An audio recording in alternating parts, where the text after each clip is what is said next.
pouquinho então das traduções. A gente deu play, já falou um pouquinho, né? Deu alguma coisa e tal. Mas vamos então entrar mais especificamente, vamos falar das traduções da Bíblia. Tá bom? As traduções da Bíblia. Tá.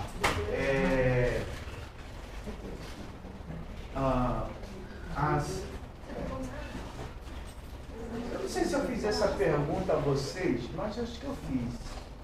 Porque a gente, a partir de agora, a gente vai falar um pouquinho disso, né? Qual a diferença de tradução para versão? Você falou. Eu esqueci. Eu esqueci. Versão é a alteração da tradução. Isso. Exatamente. Boa definição. É a alteração da tradução. Exatamente. Atualização. É uma atualização. Mas normalmente o pessoal faz a alteração mesmo, porque aí o pessoal muda a linguagem e tal, usada, né? Aquela coisa toda para facilitar o entendimento, mas é aquele negócio que aí eu lembro que eu já falei com vocês, tem que ter cuidado para não mudar o sentido original. Isso aí eu já falei, né? E a versão é boa para melhorar a linguagem de hoje, por exemplo, né? Essa NVI, por exemplo, né? Uma linguagem bem... Mas aí tem que ter cuidado para não mudar o sentido original, para não mudar, a gente manter o sentido original, então, da tradução. O sentido, lá do hebraico, é complicado essa coisa, a gente dizer, lá do hebraico, até porque você não tem mais nada daquilo que, da maneira como foi escrito lá no início e tal, você não tem, você tem as traduções que foram de geração em geração, né? Tá bom? Mas vamos lá. Vamos falar então. Pois não. Com licença, dentro do que você está falando, existe alguma proteção para a gente, de sociedade bíblica, será que protege o que chega para a gente? Você tem as sociedades bíblicas, ela tem, desde a organização, foi uma das coisas assim mais, digamos assim, fantástica que aconteceu, foi a organização da sociedade bíblica a partir da Inglaterra, que nasceu lá, vocês conhecem, né? Depois eu vou falar um pouquinho na última aula da sociedade bíblica, né, e tal, como surgiu e tal, aquela coisa toda, tá? Então foi uma coisa muito boa, né? Agora, as sociedades bíblicas, elas, digamos assim, elas acabaram, de certa maneira, protegem um pouco a partir da sua fundação. Agora, 200 e poucos anos atrás, 200 anos atrás. Quer dizer, antes disso, né, entendeu? Como é que funcionava antes disso, né? Você tem as traduções, né? E aí as traduções, você tem, na época, você tem a partir de Johannes Gutenberg, você tem a criação da imprensa, né? E aí você tem agora a Bíblia, ela agora tem a imprensa, a partir de 1455, né? O primeiro livro a ser impresso na imprensa de Gutenberg, né? Foi o primeiro livro, foi a Bíblia, né? Então você tem, mas antes era copista mesmo. Então todo tradutor tinha, digamos assim, a sua equipe de copista. E ele ia fazendo a tradução, entendeu? E então os copistas iam pegando a sua tradução e iam então copiando, né? Você imagina a Bíblia, né? Então, copiando, né, de cabo a rabo. Aí o copista, como é que funciona o copista? Ele mantém digamos assim, como está ali, a fidelidade, né? Então, só que quando você vê a harmonia no geral, né, que você pega uma Bíblia de uma língua, você pega uma King James, por exemplo, né? Que é a melhor Bíblia, né? Mais considerada, mais respeitada da língua inglesa, não é a primeira, não foi a primeira, integralmente foi a segunda Bíblia a ser organizada na língua inglesa, né? Teve outras passagens, mas foi a King James. Mas é a que é mais aceita, né? A Bíblia é mais famosa. Aí se você pega uma King James e você pega uma João Ferreira de Almeida ou Marcos Soares aqui no Brasil, né? O padre Marcos Soares, o padre João de Figueiredo, né? Entendeu? Que eu tradutor para a gente. Da Igreja Católica, não traduziu a partir do latim, aí Ferreira de Almeida entendeu? Usou o latim, mas usou o grego também, essas coisas todas. Então você vê que apesar das fontes, digamos assim, diferentes, você tem, digamos assim, a harmonia do texto. Normalmente não tem mudanças. Mudanças são muito, digamos assim, pequenas, e essas mudanças não alteram o sentido original. Não altera o sentido original, com algumas pequenas exceções. Eu dei uma prova a vocês aqui lá em Daniel, capítulo 12, versículo 4. Né? A gente leu o texto aí, a gente viu que tem texto que ele muda um pouquinho o sentido original. Tá bom? E esse texto, inclusive, não tem nada a ver nem com tradução, é versão mesmo. É versão a partir da tradução de João Ferreira de Almeida. Tá bom? Então, mas mantém o sentido bem, digamos assim, original, daquilo que realmente está em todas as Bíblias, em todas as línguas. Agora, você vai ter um problema, como eu lembrei a vocês, né, que a tradução, na questão da tradução para outra língua, são palavras que não existem, né? A palavra que a gente tem, por exemplo, que tem lá no original, na língua que foi escrita, ou pelo menos no grego, na Septuaginta, por exemplo, né? Que tem lá, e não tem em outra língua que a Bíblia está sendo traduzida, não tem aquela palavra. Aí você vai, os tradutores vão achar o mais próximo possível, o equivalente àquilo, mas não é aquela palavra, é uma outra, porque aquela língua não existe. Eu dei alguns exemplos já para vocês aqui, mas um exemplo, tem uma missão inglesa, né, que o trabalho dela é exatamente para a tradução para os povos não alcançados. É uma missão que trabalha com eu esqueci agora o nome dela, né, dessa missão, que ela trabalha exatamente com a tradução da Bíblia para povos não alcançados. E na década de 70, entre o final dos anos 70 e os anos 80, uma missionária passou lá entre um dos povos na Papua Nova Guiné, passou 12 anos, né, trabalhando na tradução para esse povo, né? E você chega, por exemplo, você chega em uma região do mundo onde já tem uma língua escrita, aí facilita, tá? Facilita. Mas quando você chega numa região, tá, onde não tem uma língua escrita, tem a língua falada, mas eles são analfabetos na sua própria língua, porque não existe uma escrita. Tipo os índios. Vários povos não tem, exatamente, vários povos indígenas não tem, tá bom? Lembra daquilo que eu falei lá no início, a primeira aula, né, da escrita, né? Hoje ainda tem povos que ainda não têm escrita. Você tem a escrita, a primeira, né, entendeu? Escrita que surge, como eu mostrei para vocês, lá na Mesopotâmia, né, na antiga Suméria, tá, aquela região toda é a primeira. Mas aí em outras partes do mundo aconteceu a escrita, porque não havia comunicação, digamos assim, em outro tempo, um pouco mais na frente, que é o caso dos povos ali asiáticos, a partir da China e outros povos. E os povos das Américas já têm um outro tempo e tal, porque não existia essa comunicação toda entre os povos, e cada povo tinha um tipo de língua, e então a escrita tem a ver com a língua falada, tá certo? Não tem a ver com a língua falada. Então ainda hoje você tem problema seríssimo, que é o missionário, a missão chega, e o trabalho dela é traduzir a Bíblia para esse povo, para esse povo. E aí quando ele chega num povo, vamos dizer assim, o missionário vai traduzir a Bíblia para os tuaregs do deserto do Saara. Os tuaregs do deserto do Saara são povos nômades. E eles têm, entendeu, digamos assim, tem o tuaregs, mas nem todos os tuaregs, digamos assim, falam a mesma, eles falam um tipo de árabe, mas eles têm dialetos diferentes. Entendeu?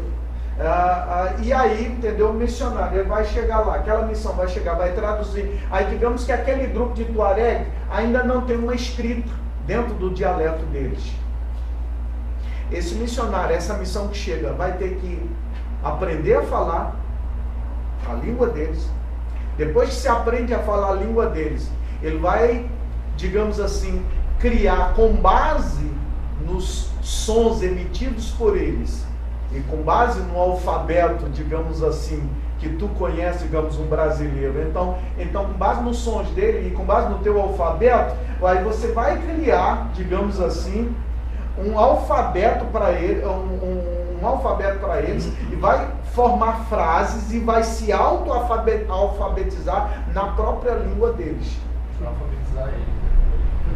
Para depois você poder alfabetizar eles.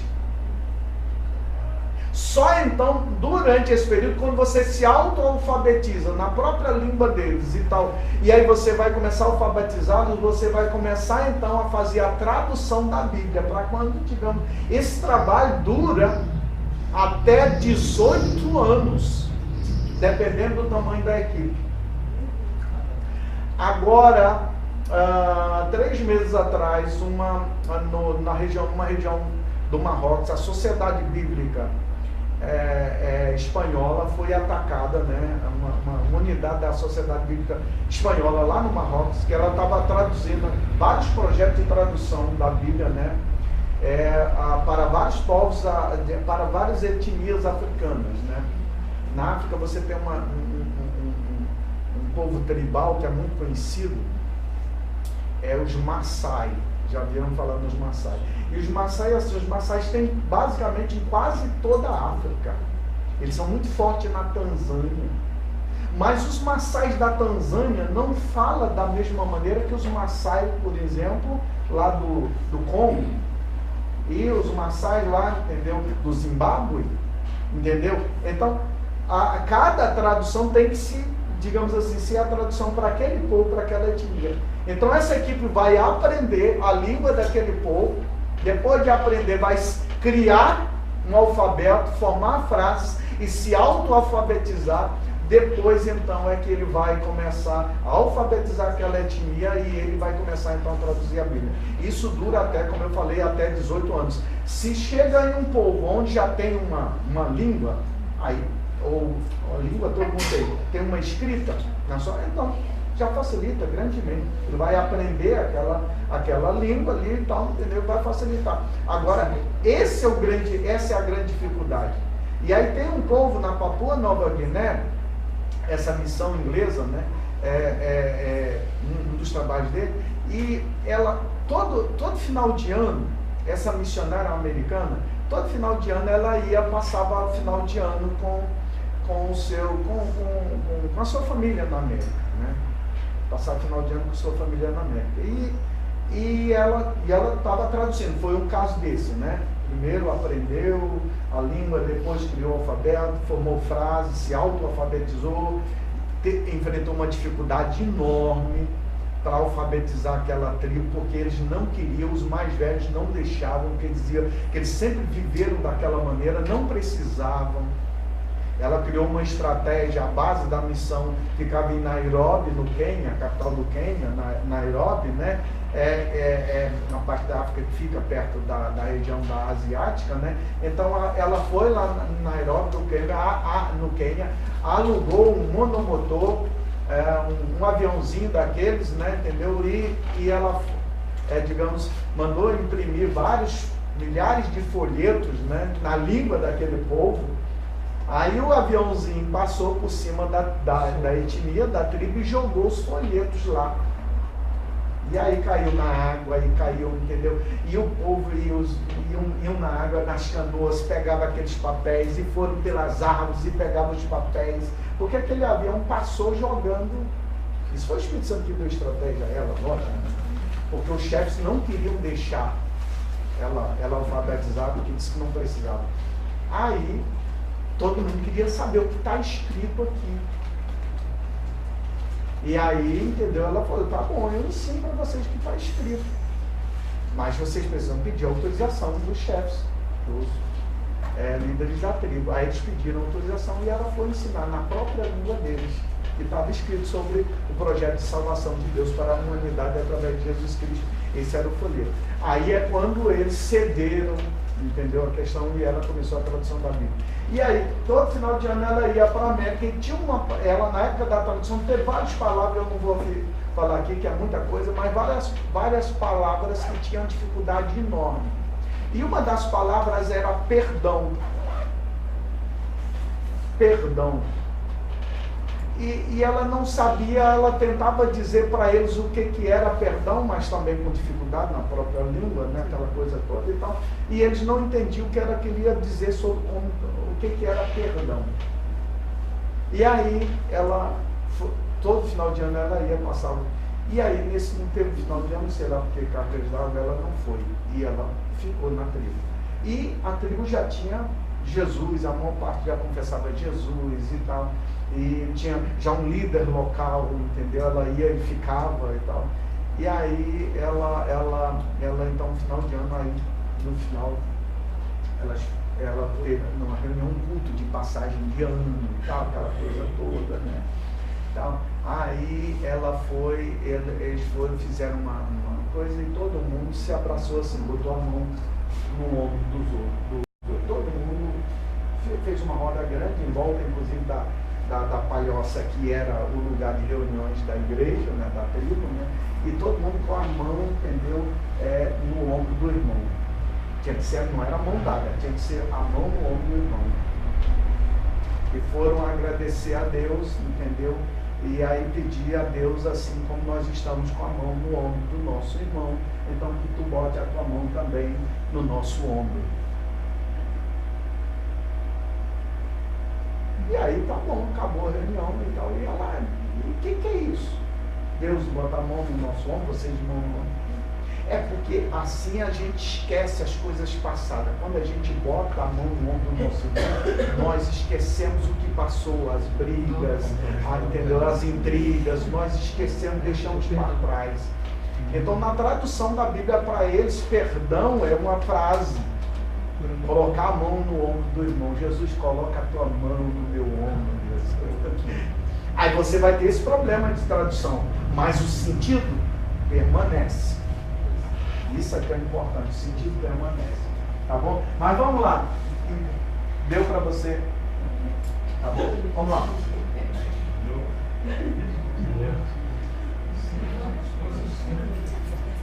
Septuaginta.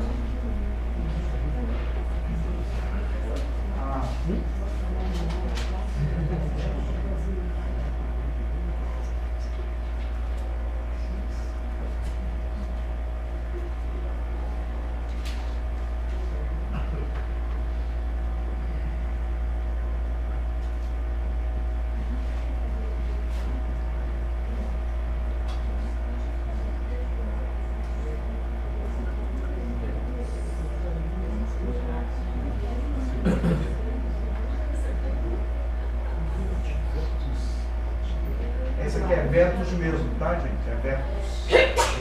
Latina.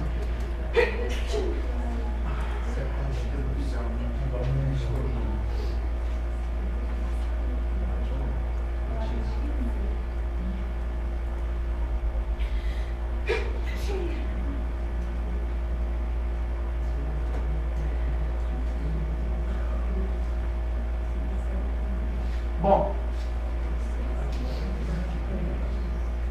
essa é a primeira tradução. Pemudo, né? Septuaginta. Isso aqui é os 70, ou mais especificamente 72. Tá bom? Ela é chamada, né, entendeu, de certa maneira, da Bíblia no caso aí, a tradução de Alexandria, né? Alexandria. Por que de Alexandria? Por que de Alexandria? Porque isso aconteceu em Alexandria, no Egito, né? No Egito. Cidade que Alexandre já existia, Alexandria já existia, ela tinha um outro nome, Alexandre, na época, né, que conquistou o Egito, né? Então Alexandre melhorou a cidade, né? E então colocou o nome dele. É o bairro chamado? Isso, Alexandre o Grande, exatamente. Tá bom? Então, aí, quando vocês lembram que quando Alexandre, quer dizer, vocês lembram sendo verdade, vocês não estão igual Raul Seixas não, né? Raul Seixas, eu nasci há 10 mil anos atrás. Vocês não são Raul Seixas não, né? Mas você estuda um pouco, certamente, né? De repente, Vocês aqui não fazem faculdade de história, não fizeram, mas todos nós então lemos um pouquinho, vemos um pouquinho e tal, sabemos um pouco. E quando Alexandre morre, o império dele se dividiu em 4 partes, seus 4 generais. E essa região aqui, do Egito, né, e a região também de Israel, toda essa região, foi governada pelos Ptolomeus.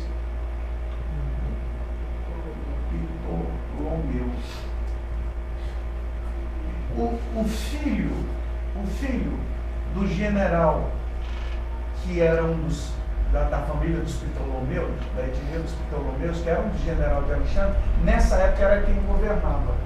Alexandre morreu por volta aqui, mais ou menos, né, de 320 a.C. Tá bom?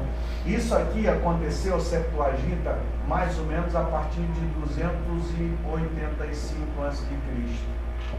Tá bom? Então, o filho de um dos Ptolomeus, da família dos Ptolomeus, era o governante dessa parte. E ele tinha o pai dele, né? O pai dele ficou muito intrigado com o fato de Alexandre o Grande ter prometido dizimar os judeus na sua campanha na época, e quando ele entrou em Jerusalém, ao contrário, ele não fez nada contra os judeus, ainda se curvou perante o sacerdote da época, né, o judeu, né, que veio encontrar ele quando ele chega a Jerusalém, né, e aí os seus generais ficaram inclusive muito intrigados com isso, né, e foram perguntar a ele, dentre eles, Ptolomeus, por que ele não destruiu os judeus, ao contrário, se encurvou perante, né, um sacerdote de um povinho desse, né, Parmenos, então, que era, entendeu, perguntou por que você se encurvou perante esse povinho aí, essa gentinha, você disse que ia destruir eles quando eles não aceitaram fazer negócio com você e tal. Aí Alexandre o Grande falou, bom, eu não adorei ao sacerdote, eu me converto, eu adorei ao Deus do sacerdote. Porque quando meu pai morreu, Filipe da Macedônia, quando meu pai morreu, e eu com 19 anos tive que assumir o trono, e eu fiquei muito preocupado, eu tive um sonho à noite. E eu vi exatamente como os judeus estão agora, nos receberam, eu vi exatamente essa mesma cena, os sacerdotes na frente e o povo atrás. O sumo sacerdote na frente, os outros sacerdotes atrás e o povo atrás. Eu vi essa cena e eu ouvi uma voz que me disse, eu vou lhe dar todos os reinos da terra. Então não adorei ao sumo sacerdote, eu adorei ao Deus de Israel. Isso Alexandre o Grande fala. Flávio José que conta essa história. Então esse camarada ficou mais intrigado com a situação. Por isso que ele passou a, digamos, de certa maneira, ficar muito ligado à cultura hebraica. E aí, no caso, não o general de Alexandre, mas o filho dele, nessa época governava, então ele reúne, então, não apenas 70, eram 72 rabinos judaicos em Alexandria, tá? E então, para fazer uma tradução então da Bíblia hebraica, do livro religioso dos judeus para o grego, né? Para a língua deles, né? A cultura helênica, tá bom? Então, essa é a primeira tradução. Isso disse que isso durou mais ou menos de 285 até 246 a.C. A gente arredonda 280 a 250, mas disse que foi mais ou menos aí, durou cerca de 41 anos, mais ou menos. Alguém diz assim, entendeu? Mas não foi traduzido todo o Antigo Testamento, que é a Bíblia hebraica, lembrando, isso era a Bíblia hebraica, o Antigo Testamento, né? Não foi todo o Antigo Testamento, foi uma parte, o Pentateuco é certo que foi, os profetas também, mas nem todo o Antigo Testamento. Existe muita controvérsia quanto a isso, porque disse que continuou então, não somente com esses 72, mas houve substituição e durou até cento e poucos anos de Cristo, né? Durou então essas traduções. Aí, como eu falei para vocês, essa coisa da história antiga tem muita coisa muito incerta. tá bom? E aí o certo é que o Antigo Testamento foi traduzido então para o hebraico e aramaico, para o grego, tá? Lembrando, nessa primeira tradução, a tradução da Septuaginta, os livros que são chamados de apócrifos, os 7 mais os acréscimos, eles foram traduzidos, mas não foram, digamos assim, juntados a única, digamos, a chamada Bíblia, no caso aqui, o Antigo Testamento. Os apócrifos, né, que são 7, e mais os acréscimos, né, vários acréscimos, né, a Daniel e a Esther e tal, entendeu? Não foram, digamos assim, anexados, tá bom? Mas só os 22. Aí você viu, os 22 vocês descobriram aí no trabalho que vocês fizeram. Tá? Vocês descobriram. Aí não vamos nem entrar aí porque, entendeu? Porque só os profetas menores, que são 12, é um livro só. É um só. Tá bom? O livro dos 12. Tá bom? Então, teve essa primeira tradução. Aí foi traduzido para quê? Para o grego. A tradução para o grego. Tá bom? Então, a comissão de 70, na realidade, 72 anciãos, inicialmente, eles eram judeus, todos judeus, e eles então ficavam durante o ano, a maior parte do ano, lá em Alexandria, então trabalhando nessa tradução. Aí é a primeira tradução. Ninguém tinha feito tradução nenhuma de livro nenhum no mundo. É a primeira tradução de uma língua para outra língua de um livro. E imagine então a Bíblia. Lembrando, a Septuaginta usou, lembra aqui que eu falei, a organização de Esdras, como Esdras então organizou, né? A Bíblia hebraica, ela obedece à organização de Esdras. A Septuaginta, ela não obedece à organização de Esdras, na questão da disposição da própria Bíblia. Tá bom? A Bíblia da Septuaginta. Por exemplo, a Bíblia evangélica, a nossa Bíblia, ela obedece às divisões da Septuaginta. As divisões da Septuaginta. A maneira como a Septuaginta organizou então a Bíblia. A nossa Bíblia, a Bíblia é cristã reformada, né? Nós obedecemos a esse critério. Tá bom? Os judeus, eles permanecem na organização, eles permanecem com a organização de Esdras. Vocês viram? Né? Entendeu? Torá, né? Os profetas e os agiógrafos, ou escritos, né? As 3 divisões, então vocês descobriram aí, tá bom? Então essa foi a primeira tradução. Então imagine o trabalho que deu. E um dos problemas era exatamente esse: a tradução de uma palavra do hebraico para o grego. E aí, no hebraico tem esse sentido, e no grego, qual o sentido? Exemplo, coração, na Bíblia. Na cultura hebraica, que é a cultura bíblica, né? Coração fala de quê? Mente. Tá bom? Davi, achei um homem segundo a minha mente, o meu propósito, a minha vontade. Então, coração, entendeu? Fala disso, fala certamente de certa maneira de intelecto, fala dessa coisa toda, tá bom? E aí, na cultura grega, coração fala mais de emoções, entendeu? Aliás, na cultura mundial, coração fala mais de emoções, tá bom? Na cultura hebraica, coração fala mais de direção, de propósito. Você está entendendo? E aí, como é que traduz isso de uma língua para outra? Isso deu muito trabalho. O outro problema era que aí era uma questão, digamos assim, religiosa para os rabinos. Era a tradução. Quando você tira então de uma língua uma palavra, na outra língua, primeiro as letras não são as mesmas, certo? Segundo, até porque o alfabeto grego é diferente do alfabeto árabe, que era um alfabeto hebraico, certo? Tá bom? A outra questão é o número de palavras de uma o número de letras de uma palavra. E aí, por causa dessa coisa sagrada, religiosa para os rabinos, então houve um problema sério, muito debate, eles debateram muito, eles se degladiaram muito, porque não entendeu, a palavra ela vai para outra língua, tem que ter o mesmo número de letras, porque as letras são sagradas. Para o judeu as letras são sagradas.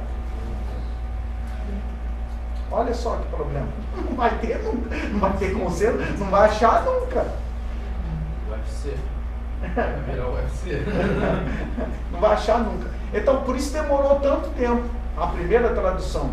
Lembrando, o que digamos, sagrado, que é inspirado plenamente, inerrante na Bíblia. A Bíblia é a palavra de Deus, é a inerrante palavra de Deus, é a mensagem bíblica. Isso eu já falei com vocês. Amém? Lembra aquilo que eu já falei com vocês? A Bíblia não é um livro histórico, ela contém história. Então, por não ser um livro histórico, vai ter dificuldade de história. Deus nunca teve, digamos, pretensão de contar a história através da Bíblia. A Bíblia contém ciência, mas não é um livro científico. A Bíblia contém geografia, mas não é um livro geográfico. Então vai ter dificuldade científica, até porque a ciência para o homem daquela época era uma ciência, para o homem de hoje é outra questão, até por causa da descoberta, certo? Por exemplo, né? Aquele lance, né? Na época o mundo, a humanidade era geocentrista, né? Aliás, isso perdurou até a Idade Média, até no período pós-reforma. Nicolau Copérnico e Galileu Galilei que o digam, né? O que eles sofreram, porque eles defenderem a tese de que primeiro a Terra ela se move, né? Entendeu? E depois a Terra não é o centro do nosso sistema é o Sol, né? Então eles sofreram muita coisa, mas na época, imagina na época. Então a Bíblia tem esse objetivo, a mensagem bíblica ela é inspirada, é o sentido da mensagem. É como Deus se revela ao homem. Essa é a mensagem que é inspirada. Não a história. Por exemplo, você tem mentira na Bíblia. Aí você, pastor, mentira? Sim. O camarada lá, entendeu? Encontra Saul lá. É morto já, entendeu? Tinha se lançado, né, sobre o seu e tal. E corre e vai dizer para Davi que ele tinha matado Saul. Ele está mentindo. A Bíblia está mentindo? Não. É o camarada que está mentindo. Entendeu? Se deu mal. Se ferrou. Crente que se dá bem. Passa aí. Se ferrou. Então, essas coisas, né? Então, a mensagem é inspirada. Aí entra o que você, entendeu, falou. Isso é importante, a mensagem. O sentido desse texto, naquela língua, nessa língua, naquela outra língua, naquela, entendeu? Permanece? É o mesmo? Naquela língua não tem essa palavra, não tem aquela outra palavra, não tem mais. Permanece o sentido? É o mesmo? Amém. Então, esse é o principal. Esse é o principal. Então, foi essa dificuldade enorme. Mas aí até que eles concluíram a primeira tradução e ficou na biblioteca, a famosa biblioteca de Alexandria. Né? Na história antiga, antes de Cristo, você tem duas bibliotecas, aliás, três, né? Porque uma nós podemos dizer que é a biblioteca também, apesar de não ter essa conotação, que é do rei Hammurabi, né? O Código de Hammurabi, né? Que foi o primeiro código de leis da história da humanidade, é antes até do que a própria Bíblia, o Código de Hammurabi. Tá bom? Depois você tem a biblioteca do rei da Assíria, do rei Assurbanipal, né, que ele gostava de todas as culturas, e você tem a biblioteca de Alexandria. Então, foi conservado então, lá em Alexandria essa primeira tradução.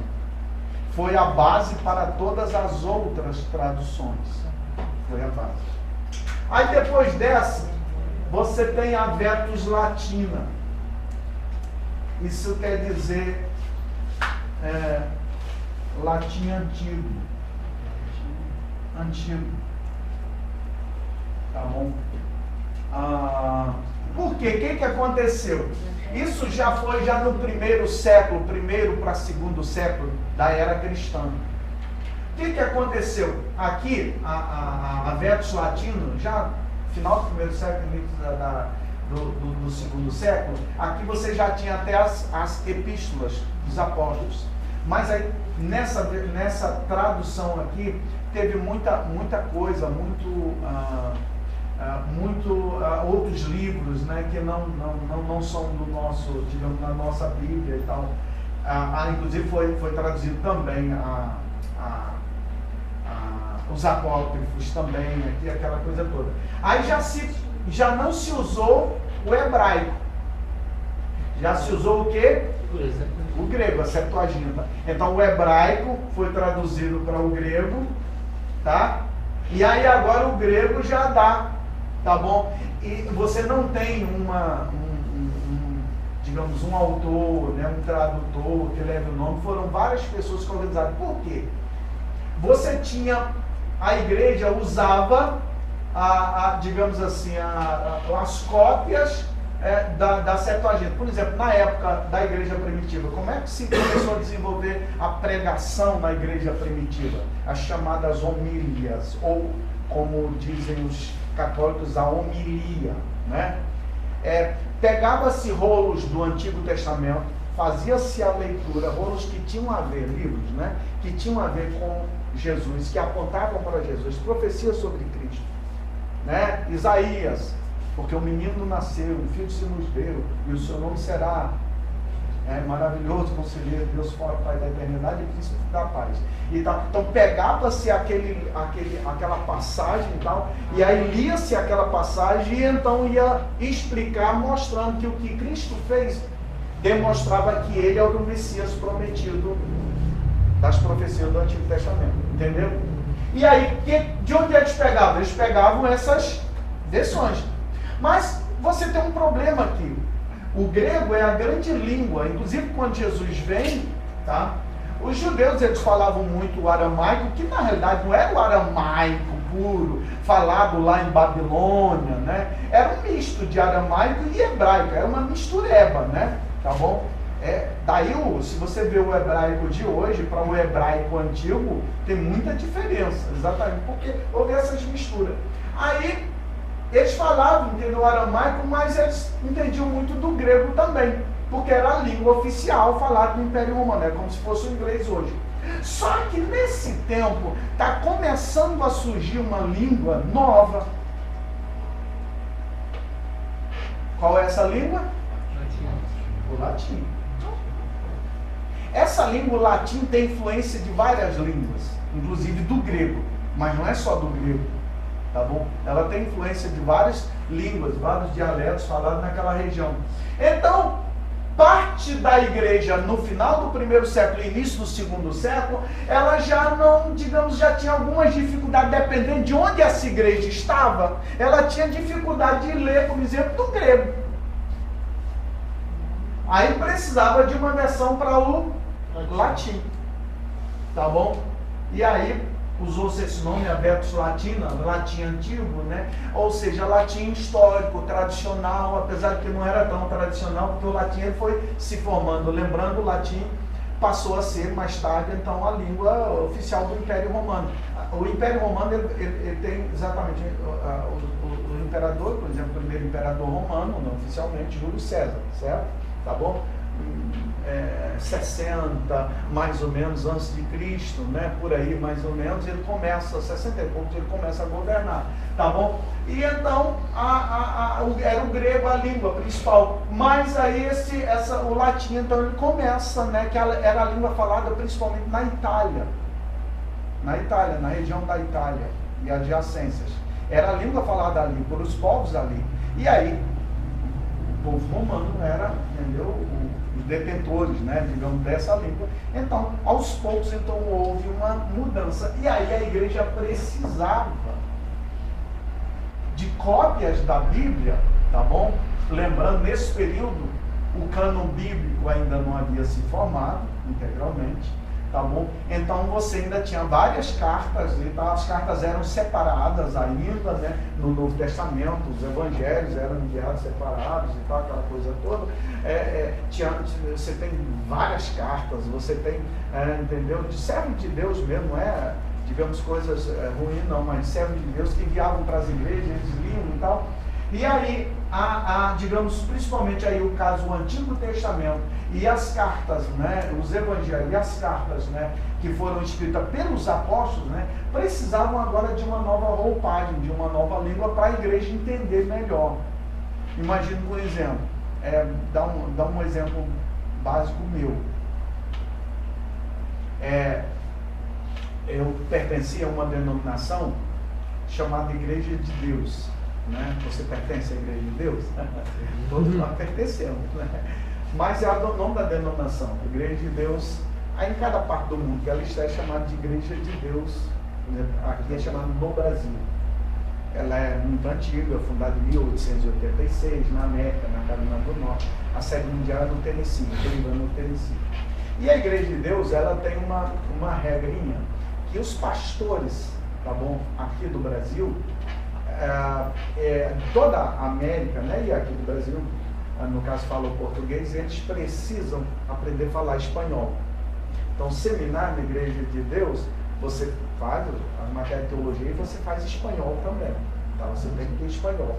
Porque, tá? Mas, eu já cheguei para a Igreja de Deus, pastor, e aí fui recebido na denominação, aquela coisa toda, e continuei como pastor, não fiz espanhol. Dá para entender muita coisa, mas ler é um problema sério. Então você vê em comunicações e tal, hoje ainda tem muita coisa, palestras e tal, de palestrantes que vêm dos Estados Unidos, e as palestras normalmente eram ministradas ou em inglês, que aí tinha um tradutor, ou em espanhol. Quando as palestras eram ministradas só para pastores, e o palestrante falava em espanhol, então, meu filho, se vira, pastor, ele dizia mesmo, olha só, pastor da Igreja de Deus tem que falar espanhol. Então não vai ter tradutor. Eu me lembro ainda que eu participei de um congresso de educadores, né? No ano de 98, né? Lá em Brasília, né?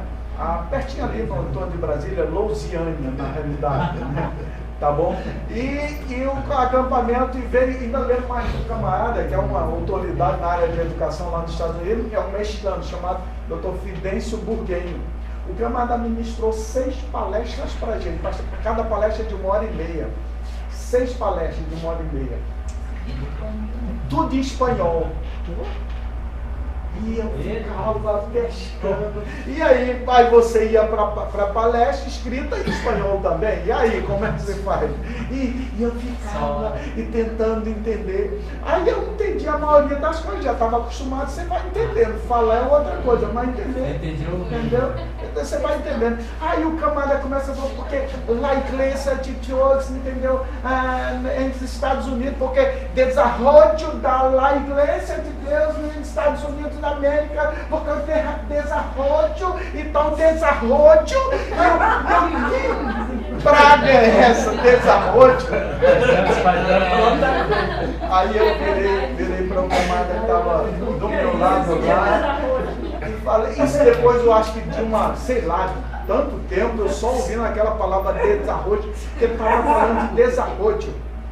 Tá bom? Sem rola. É desenvolvimento mesmo, desenvolvimento da Igreja de Deus, entendeu? Na América, é desenvolvimento. Então imagine a igreja. Ela precisava de algo. Aí veio então várias pessoas e fizeram essa tradução. Ei, pastor? Essa tradução foi a partir do grego. Então, a Septuaginta, né? Isso. Quem traduziu foram os 70, sabe? 72. Né? 72. Isso. Já foi uma dificuldade para traduzir para o grego. Sim. E essa daí, quem traduziu? Que já foi uma dificuldade de traduzir para o grego, imagina para o latim. Não, mas agora não tem a questão dogmática religiosa. Ah, entendi. Agora foi mais fácil. É mais fácil. Exatamente. Primeiro que o hebraico, por ser uma língua antiga, né, entendeu? Uma língua árabe antiga, ela era muito mais difícil para traduzir para... Tinha outros sentidos. Exatamente, para o grego. Agora, do grego para o latim já facilitou Já muito. facilitou, né? Já facilitou muito. O latim veio também do grego, então era Sim. muita coisa que Sim, exatamente. Tá? O latim influenciou, não é só o grego, né, mas o latim ele foi influenciado. Mas foram sábios, não? Foram da Não, época? não tem exatamente a Vérculos Latina, não tem quem traduziu, quem foi e tal, entendeu? Não se tem exatamente. Tá bom? Aí, essa questão aqui, aí você tem uma questão na igreja antiga que tinha muito essa questão tinha um peso muito grande da liderança. Quem fez o quê? Daí, mais tarde você começa a veneração aos apóstolos, a Maria e apóstolos, até a idolatria, não foi isso que aconteceu? Porque tinha essa coisa. E aí você tem no segundo século da era cristã, exatamente vendo a necessidade, tá bom? Vendo a necessidade de uma tradução, digamos assim, mais organizada e mais fiel, de certa maneira, até os originais, Orígenes. Já viram falar em Orígenes, não já? Orígenes. Um grande teólogo, pregador da igreja do segundo século. Tá bom? Era cristã. Então, Orígenes fez essa tradução, é chamada de hexapla. Hexapla, na realidade, quer dizer, no latim, sextuplus. Que é, na realidade, como está aqui mesmo, 6. Por quê? Porque Orígenes tinha conhecimento do hebraico e tinha conhecimento do grego também. Tá bom? Lógico, o grego tinha, normalmente. Mas ele também tinha conhecimento do hebraico. Tá bom? Ele estava muito ligado à igreja cristã. A igreja cristã ainda tinha muitos judeus e tal, aquela coisa toda e tal. E aí ele fez uma tradução, então, a partir... ele usou a Septuaginta, do grego, mas ele usou também, digamos assim, a organização hebraica de Esdras, tá bom? E ele usou mais 4 versões. Ele usou versões. Aí já não foi mais tradução. Ele usou, porque nesse período, a partir da Septuaginta, várias... Quer ver? Deixa eu até anotei alguns dessas versões. Daí é sextuplos, é 6 mesmo, 6 versões, tá bom?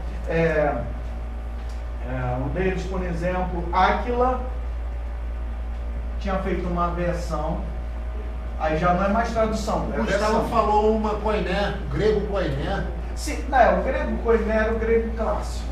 O grego koiné é o grego falado na época, é o grego clássico, o grego histórico. É o grego que não é mais falado hoje. A Bíblia, ela foi escrita no Novo Testamento no grego koiné, é o grego clássico. Ela foi traduzida, a Septuaginta traduziu para o grego clássico, né? O grego koiné, é o grego histórico.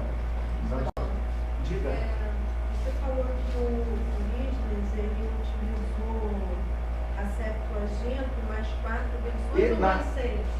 Não, ele usou a Septuaginta, digamos, a Bíblia hebraica, no hebraico mesmo, né, entendeu? E mais 4 versões, mais outras 4. Aí não foi tradução, foi versões.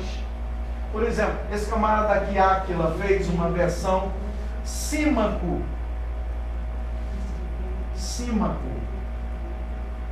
O Ebionita. Também fez uma versão, tudo do grego, tá bom? Nós temos a versão de Teodócio também, Teodócio. Não vai botar o nome do seu filho de Teodócio, não.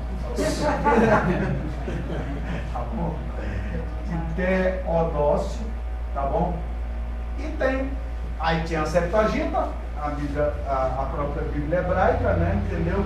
E houve então, digamos assim, uma versão meio que mista, que envolvia o grego e o hebraico, alguns apontamentos em hebraico, aliás, a versão em hebraico e alguns apontamentos em grego, né? Na própria versão, que não tem um autor definido exatamente, tá bom? Então foram 6, tá bom, versões diferentes da Septuaginta, no caso 5 versões diferentes 4 versões da Septuaginta, mais essa parte da Bíblia hebraica. Então, o que Orígenes fez?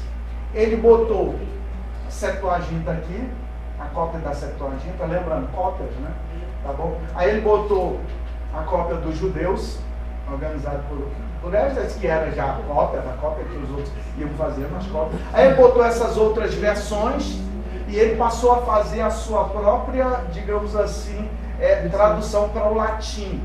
Ele fez para o latim, tá bom, gente? Que era a língua agora falada do Império Romano. Porque ele ia fazendo exatamente esse lance das comparações para ver o sentido, se permanecia o sentido original do texto, como está a mensagem, como está aqui, como está nessa versão, como está nessa outra e tal. Agora imagine o trabalho que deu esse camarada fazendo o negócio. Por isso que essa E ele foi sozinho, né? Lá na Septuaginta foi 70 pessoas. Não, quando a gente fala Orígenes, não quer dizer que ele fez só. Ele era o líder da equipe. Ninguém faz uma tradução. Na Bíblia, ninguém faz uma tradução sozinho. Você não faz versão sozinho, imagina uma tradução. Não dá. Não tem condição. Por exemplo, a gente tem um missionário brasileiro, muitos missionários brasileiros trabalham com isso. Mas tem um que a gente conhece, que é o pastor Ronaldo Lidório. Ele é da Amém, ele é presbiteriano. Ele trabalhou 12 anos na África, na República Popular do Congo, em uma etnia, né? Na tradução da Bíblia. Ele tinha uma equipe. Ele era o líder da equipe. Ele vai orientando, vai vendo, olhando e tal, tá tudo certo e tal. Mas ele vai tendo a equipe, né? Não dá para fazer a tradução sozinho, não. Tá bom? Foi o caso do pastor Ronaldo Lidório, foi aquele caso que chega em um lugar e aí o povo não tem a língua, não tem a escrita da sua própria língua, ele tem que aprender a escrita, ele tem que se auto-alfabetizar na própria, ele tem que aprender a língua, criar, entendeu, o alfabeto, criar frases, né, formar palavras e tal, entendeu? A escrita que ele, entendeu, aprendeu ali em casa, ali, criou a escrita, agora, entendeu, ele vai se auto-alfabetizar para depois, então, alfabetizar aquela etnia. Ele passou 12 anos na República Popular do Congo, tá bom? Diga. A Septuaginta, ela traduziu do hebraico para o grego, né? Do hebraico e aramaico, lembra que a gente já falou, né? Para o grego. Aí veio a Vertus Latina. A Vertus Latina e a Hexapla Foi do grego para o latim? foi do grego para o latim. Tá, e agora essa Hexapla é também? Do grego para o latim. Só que nem... Só que Orígenes, ele já usou, por exemplo, a Vertus Latina usa mais um latim mais requintado, mais refinado. Orígenes já usa um latim mais, entendeu, mais fácil de se entender naquela época. Daí Vertus Latina, latim antigo, né? Latim antigo, tá bom? Aí, a quarta tradução mais importante do período inicial da igreja é a Vulgata. A Vulgata, tá bom? Jerônimo, ou você conhece São Jerônimo, né? Não é Jerônimo de Sabanarola, não. Aquele foi um outro Jerônimo, tá bom? Jerônimo, né? Também daquele... que tem um filme aí que é Jerônimo, né? Nem é mais qual filme, é mais tipo. Ele também não. Mas era um índio, né? O cara fala que era um índio mesmo. Exatamente. Jerônimo, acho que era Zorro. Não, Zorro era o tonto. Eu vi essas coisas, né? Da minha época. Não é da época de vocês, não. Bom, o bispo Damásio, ele no concílio de... em 382, Jerônimo foi para o concílio de... Esqueci o nome do concílio. Na verdade foi 382... Não, 393. Ele foi para esse concílio e o bispo Damásio pediu a ele para fazer uma tradução da Bíblia. Ele era Jerônimo era um camarada, era um teólogo, um camarada, entendeu, muito inteligente, e o bispo Damásio, né, na realidade chamado de Papa, o pessoal chama o Papa Damásio. Não, o nome Papa só veio depois dos anos de número 600, isso com essa nomenclatura Papa, né? Mas, às vezes aí você vai ler um pouquinho, o Papa Damásio pediu para Jerônimo fazer. Não, o bispo Damásio pediu. E aí ele ficou, tá bom, naquela região. Lembrando, eu vou falar de cânon bíblico um pouquinho na semana que vem, do cânon bíblico, tá bom? E em 397, em Cartago, na Itália, nós estamos aqui já depois de Cristo, tá, gente? Então não precisa dizer aqui que é 397 depois de Cristo, não. Em 397, em Cartago, na Itália, houve o concílio, né? Cidade de Cartago, tá? Deixa eu... Esse é o ano, pastor? 397. Depois de Cristo. Nós estamos aqui depois de Cristo. Tá bom? Em 397 depois de Cristo, em Cartago, na Itália, teve o concílio que chancelou o cânon bíblico, como nós temos hoje. Entendeu? Como nós temos hoje. Como a Bíblia cristã evangélica tem hoje. Foi um concílio que chancelou. Mas isso aí é uma questão de outra aula, só para você entender aqui.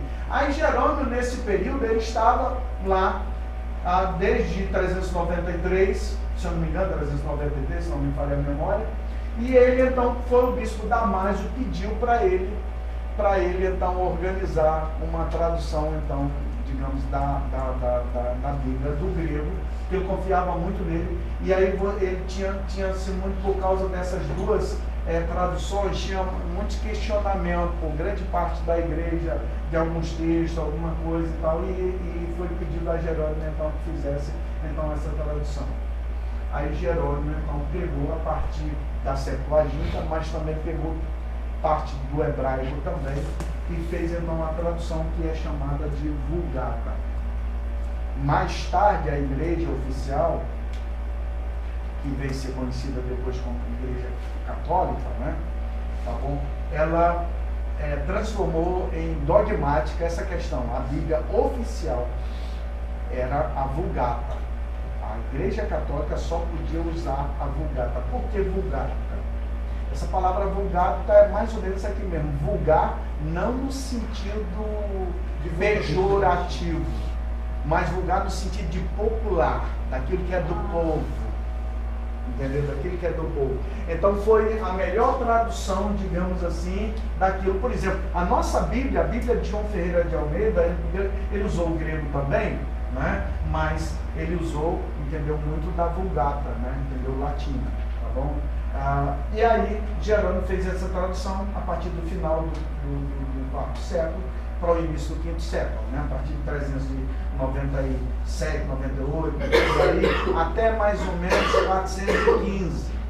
Ele durou mais ou menos 20 anos traduzindo então a Bíblia. Ele e sua equipe, né? Mas não é ele sozinho. Traduzindo então a Bíblia do grego, mas também ele pegou muito do hebraico também, mas principalmente do grego, era o foco, era o grego. Então ele fez a tradução então, para o latino, tá bom? Ele conhecia muito bem o grego, tá bom?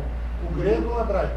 Não, o grego. Hebraico ele pegou, partes de hebraico, mas o foco era o grego, porque era a língua que era dominada por ele, era o grego. Tá bom? Aí fez essa tradução, que aí termina mais ou menos em 415. E aí. Brasileira, assim. Vai chegar lá. Vem da Vulgata ou vem da Vulgata latina, mas também com influência do grego também. Do grego. Lembrando, a Septuaginta, né? Ela se perdeu na história. Você não tem mais cópia da Septuaginta original. Você tem a cópia da cópia que foi para depois. Você tem várias cópias. Você não tem. Ou as versões, né? Você tem, sim, as versões. Mas não, nem as versões, você tem alguns textos das versões. Não, você não tem não. Tá bom? O que você tem hoje, na questão das línguas originais, é o que foi achado nas cavernas de Qumran, em 1948. Tá bom? Aí eram os copistas, os essênios, que faziam as cópias e tal, entendeu? E aí tem muitos livros, o único livro inteiro no grego, né? Isso é no grego, não é no hebraico não, no grego. O único livro inteiro que você tem é o livro de Isaías. Aí você tem o livro de Isaías, e aí entra, mais uma vez, volta a tua pergunta. Entra o livro de Isaías que foi achado, que foi copiado pelos essênios que viviam na época de Cristo, é fielmente ao livro de Isaías que nós temos.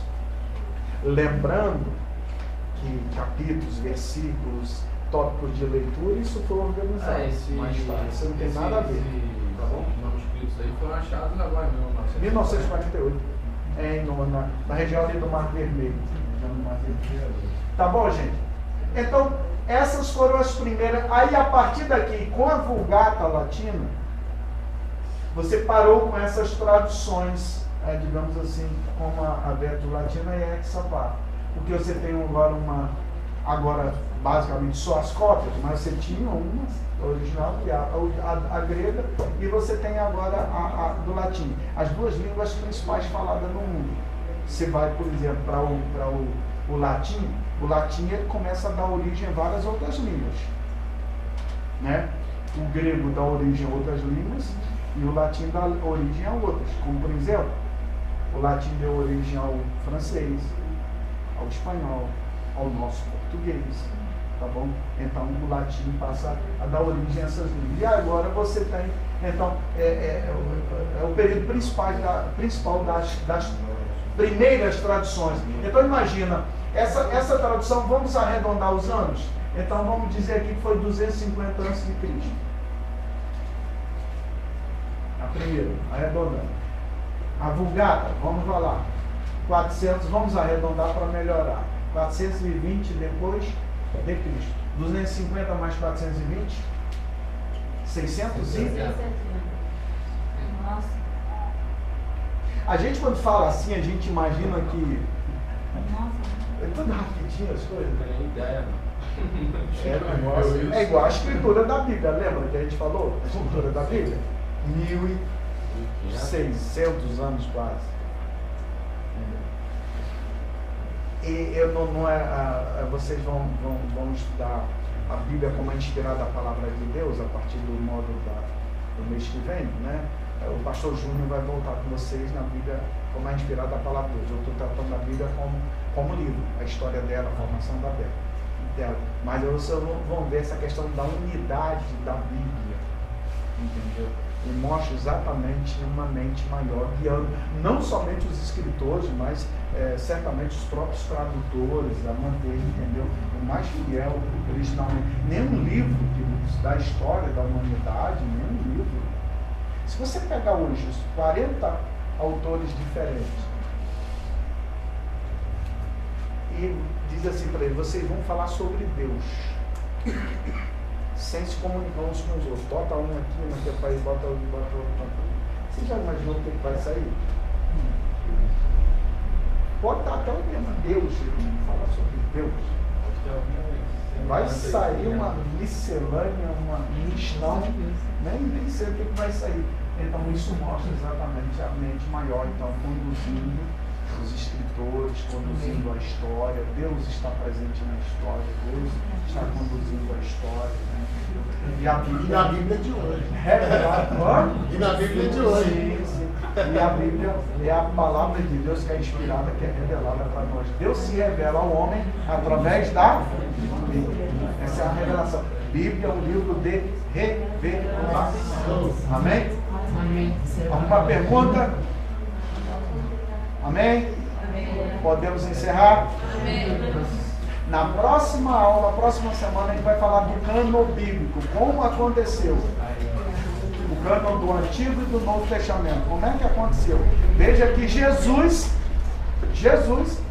já falava do cânon bíblico, né? Jesus já aprova.